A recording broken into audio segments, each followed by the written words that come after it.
فرمانده نظامی و کاخ کرملین آمد. Господин президент, جناب комендант رئیس Московского جمهور Кремля, генерал آقای جناب خوشبخت مسئله شد Добро میخوام пожаловать.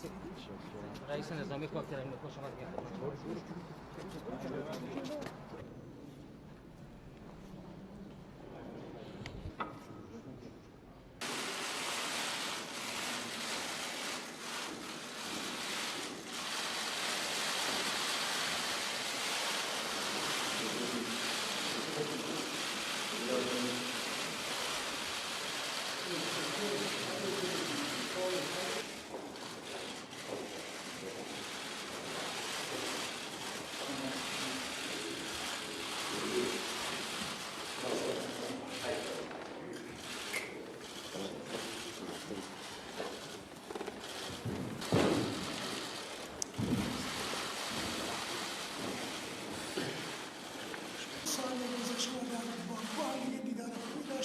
И рад возможности принимать вас в столице России.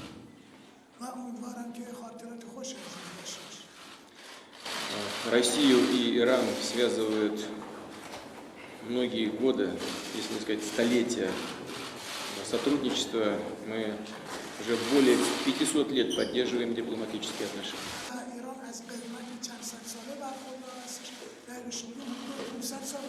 Это свидетельство развития наших добрых отношений. Уважаемый господин президент, мы с вами встречались в последний раз.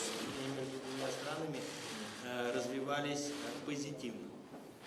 این نهمین ملاقاتی است که با جناب عالی داریم. من وقتی برمیگردم هدف نهایی ما صلح و ثبات در منطقه هست و روابط دو جانبه ما به ضرر کشور ثالثی نخواهد.